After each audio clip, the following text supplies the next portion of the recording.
problem for most retailers, I see it, is that you've been so brand and product focused that that you didn't include your people to more than what's necessary. Most retail jobs today, when you look at it on the streets, and it could be fashion, even in some of F&B, is basically about using a cash register.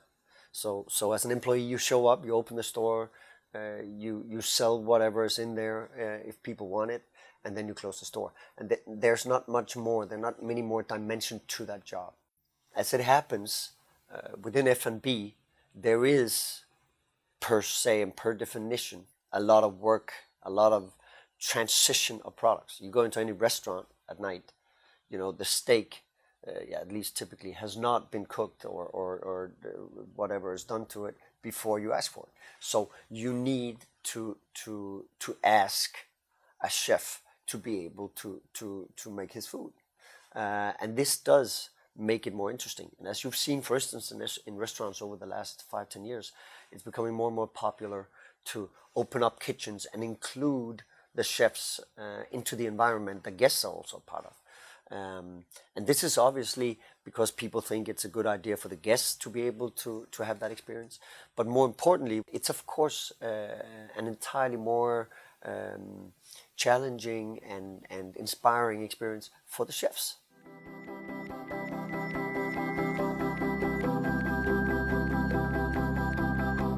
Today we actually don't monitor anything except our numbers, our KPIs, etc.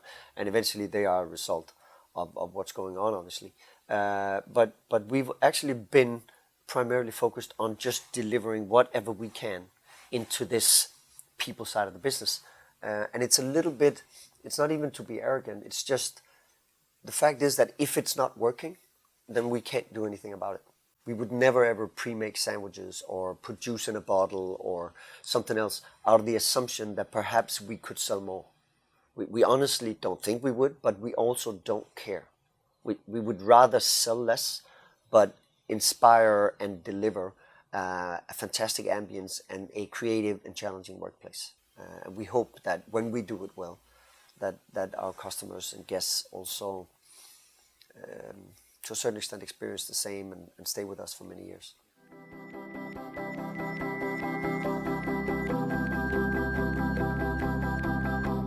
First of all, there's not one thing that you can create ambience with.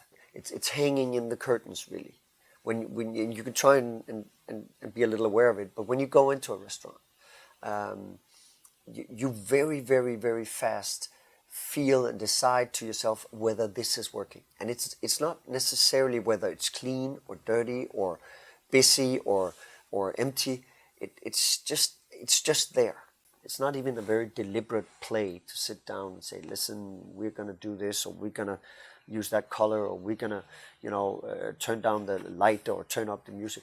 It's just a very natural extension of an environment which is in itself very dynamic. If you and I order 3 sandwiches and 4 juices and 2 coffees, it's quite a lot of work for our guys. So it's impossible for us to be quiet. And therefore, the music and the dramatization of the interiors becomes like a national extension of this theater. If we put people behind the counter, and the only thing they have to do when people choose their own sandwiches from a cooler by the wall, it becomes fake when you try and create that ambience because nothing's really going on.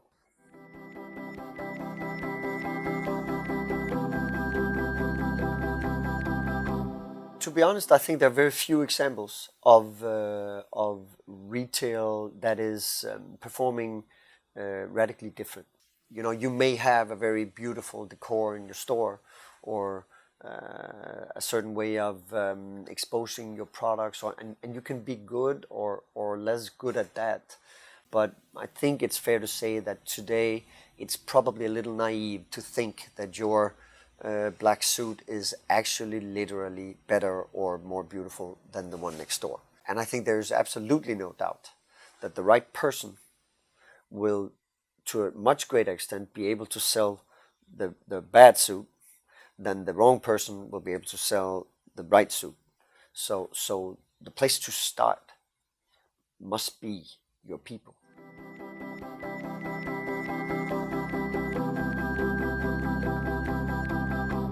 Obviously, Dubai is always fun to visit, especially if you haven't been for a while, because it's in itself a big theater. But I also think that you chose a very relevant subject, and I'm looking forward to hearing the depth of people's concern.